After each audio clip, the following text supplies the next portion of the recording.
welcome back to my channel, and today we will be talking about episode 9 of Lovecraft Country. This episode is called Rewind, and we are only one episode away from the season finale, which will be airing on this Sunday, which this video will be posting. So I'll post the season finale review on Wednesday. But in the last episode, it was about Diana and what happened to her after the cops found out that she was at the scene where the policeman died in episode 7. At the end of episode 8, we saw that Diana was touched by one of those Uncle Tom girls that were chasing her. So now, episode 9, we're gonna see what happened to her. At the beginning of this episode, Dee's arm looked like it was kind of decaying in a way. Like it was a corpse-looking arm. It was all like gray, and she definitely looked like she was dying. Atticus and Letty, Montrose were all trying to figure out how to save her, and Ruby was there too. And Ruby suggested that they call Christina because, you know, they don't want to deal with any more type of magic because they're not really sure if they would hurt her more. So Ruby basically let them know like she'll do it for me. So I think we got a little hint there, and she probably gave them a hint that they may have been in a relationship. Why would Christina do that for Ruby if she didn't care for Ruby in that way? So Christina came and she was looking at Dee, and Dee turned into one of those Uncle Tom girls. She was like turning into one of them, or what, I don't know if it was going to be like a permanent state if they didn't help her, like she was going to turn into Uncle Tom character like for the rest of the show, or eventually would have killed her. Christina stopped the Uncle Tom transformation, but she said that they need the Book of Names in order to try to wake her up because she was in a coma after Christina stopped that conversion spell. And then all of a sudden Hippolyta just like came out of nowhere. She finally came back, so we're like, whoa, cool, Hippolyta's back finally. And you know, they don't know what she's been doing, like where she's been, or like what she knows about the device or anything. So she tells them that they're gonna go back to the device so she can send them back in time to go find the Book of Names, which was from the Tulsa riots in 1921. So she has to send them back to 1921 to get the Book of Names before it was, I think, destroyed in the fire. I'm pretty sure that it was destroyed, so they have to get the book before it gets destroyed. So they are on their way to, pretty sure it was Mayfield again, like that's where the device is. So they're on their way to Mayfield, and then we see a little bit more of Captain Lancaster. He's in a room, and like we see more of his chest, and for sure his chest and one of his arms was from a black body. So like I don't know if his friend that was the experiment guy was like doing experiments on him. I don't know if he died before and needed the bodies to like come back to life. I'm not sure what happened, but he looked pretty gone. He was in a little cellar, and his little police buddies were like, it's not working anymore, and there was black body parts all over the place. So they were killing more black people in order to like give him a living body or something. So I don't really know what really happened with him. Like they didn't really go into detail about his condition or anything like that, but whatever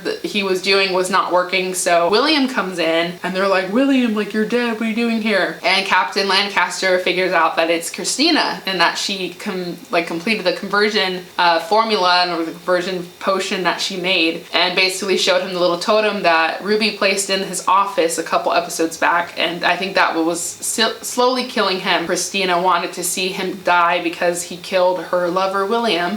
Captain Lancaster is dead.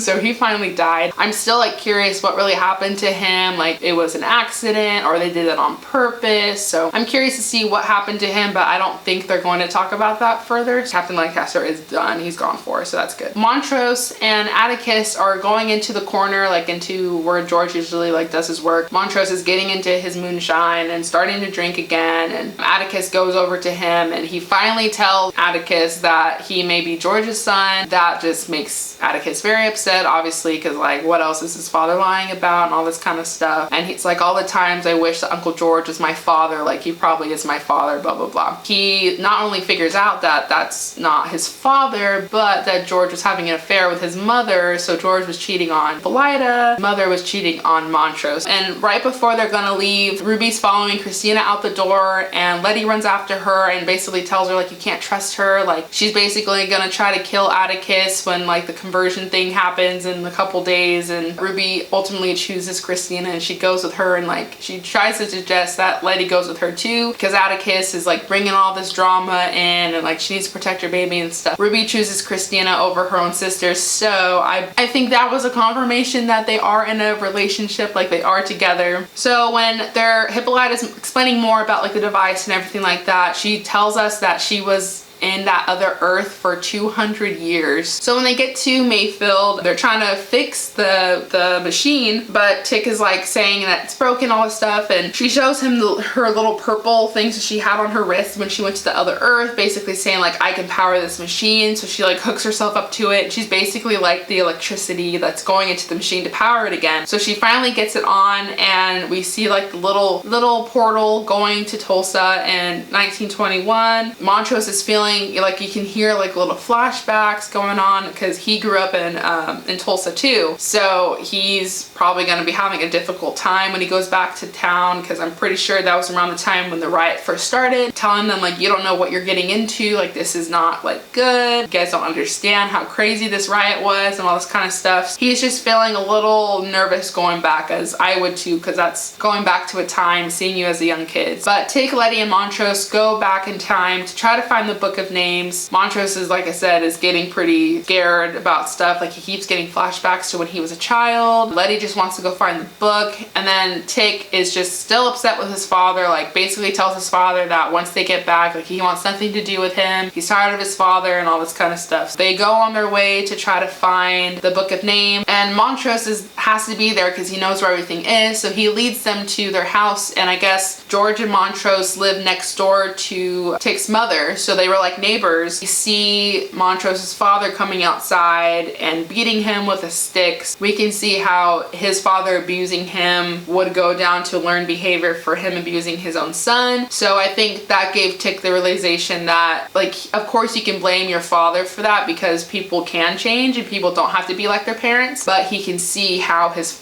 grandfather was to his father, why he probably is getting beat too. Like he was drunk, like Montrose is always drunk, and he was like just beating on him for doing nothing and all this stuff. So we see Tik's mother go and defend him, and standing in front of Montrose and defending him from Tik's grandfather, and he's like, I'm gonna hit you too if you don't get out the way. And then Tik's mother's father comes out and stops everything. Basically her and Montrose and George all leave on their bikes right before this riot happened, so they weren't home when this riot was happening. They were out on the streets. So after Montrose sees his younger self get beat up by his father, he basically dips.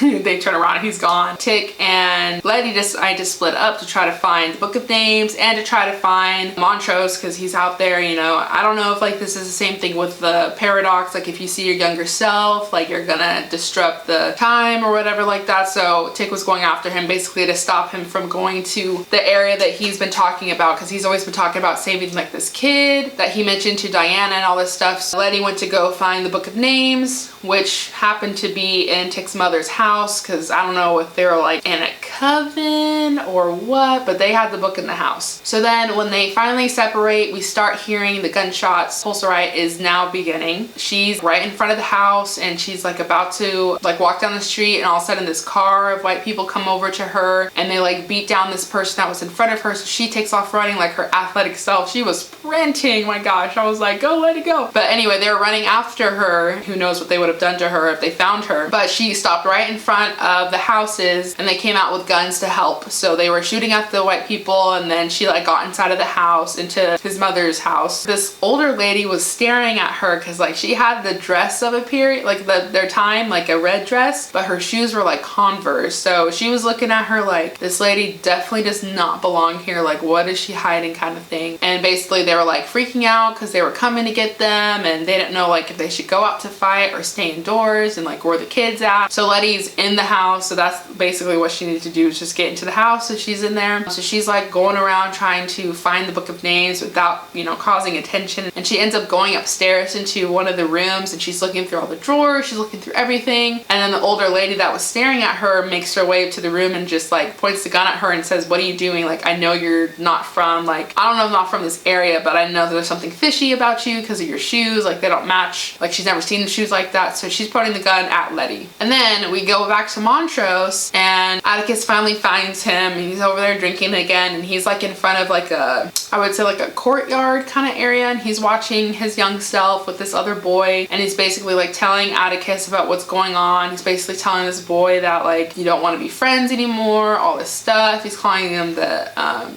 derogatory word word for gay people, the F word, basically like saying like, you need to get out of here, we're not gonna be friends anymore, blah, blah, blah. So back then, I'm sure Montrose knew that he was gay, so he was, you know, trying to tell him that he didn't like him and he had to go. So then we're watching them, and Montrose is starting to freak out because he knows what's gonna come and he wants to go save this kid, and Atticus is begging him not to, because if he saves the kid, what's gonna happen? Like, they're gonna probably get together, so then Atticus will never get born. So he's telling him like, I want to get born. Montrose told him, no matter what sacrifices I had to go through, anything, like, you're still will be my child no matter what. So I think they make up again because they hug, and then all of a sudden we get people coming up to them. They start holding hands, so that's probably Montrose's first love, was when they were kids. So they were holding hands, terrified, because all these grown people are coming over there, you know, with guns and with bats. They start beating up the two kids. One of the older kids, one of the white kids that came to like beat up on them, shot his, I would say, I'm gonna call him his boyfriend because I'm pretty sure they were together. Shot his boyfriend in the face right in front of Montrose, so that scarred him for life, I'm sure. And after he gets shot, we see George and Tik's mother come out of nowhere on their bikes, and they're trying to help Montrose, you know, help defend him and like fight back these people. Even though they have guns and bats, like they just had one gun, but they were there to help to fight them and defend them. So we're seeing them fight, and then Montrose starts talking about a kid that like comes and saves them with a bat, and he like tells him like, I've got you, kid, or something like that. And Atticus finished his sentence before Montrose even said it. And if you recall from the very first episode of Montrose, when Atticus is dreaming, Jackie Robinson came in with a bat and said, I got you, kid. Atticus is trying to make the connection, and like he sees like they're still getting beat up, like they're overpowering them, and he's like, there's something wrong, like something's going on. And then on the floor he kicks a bat, and then he like clicks, and so does Montrose. They both click that Atticus was the guy that saved Montrose when he was a kid. You know, time and everything like that is so confusing. So since they went back in time, Atticus was the one that helped him when Montrose was a child. So it's just like so confusing. Atticus beats up all the kids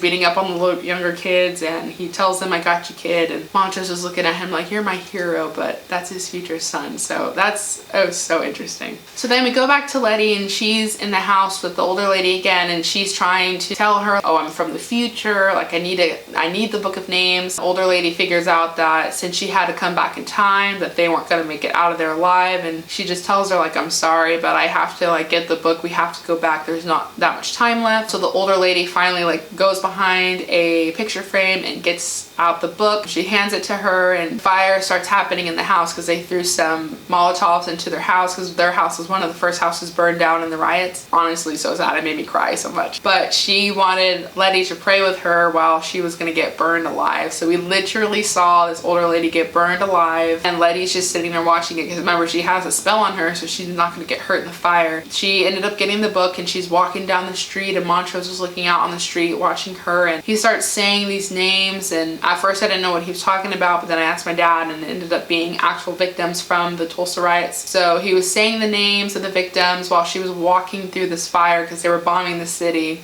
So she walked through the fire, and she had the book, so they made it back. So before she made it back, Tik was trying to find like where she was and stuff, and went through the portal because like it started to like kind of flicker. So I think Hippolyta was starting to like lose, you know, probably consciousness, because that's a lot of electricity coming out of you. He goes back in there and tells her like, you know, you gotta do this for Diana, you gotta stay strong, blah, blah, blah. So then Hippolyta starts floating in the air, and then her hair turns blue from the electricity. So I was like, wow, like her hair is blue. Kind of like, it reminded me of Storm in a way. So that was pretty cool. So we'll see if her hair stays blue in the next episode, or if they're gonna dye it, or if she's like a superhero now, I don't know. So we'll see what happens with that. That was basically the end of the episode. They came back with the book. Diana is still knocked out on the floor. And then now this next episode, we gotta figure out how to save Diana with the book of names, if Christina's gonna use the book of names to try to kill Atticus. My questions from this episode is, where is Jaya? So she wasn't seen since episode 7, so where is she now? Is she still in town? Did she go back to Korea? I have a feeling she's still in town. I don't think she would go back, because if she saw that, I'm sure she's gonna try to protect Tik all she can, so I'm pretty sure she's still in town. And then, did anything get altered when they came back in time? Because even if they didn't change anything, like if they moved one little thing in the past, anything can alter the future. So I'm interested to see what's gonna change in the next episode, because they went back in time. So very curious to see what's gonna happen next, and very excited for the season finale. So make sure you guys like and subscribe, and I'll see you next time. Bye.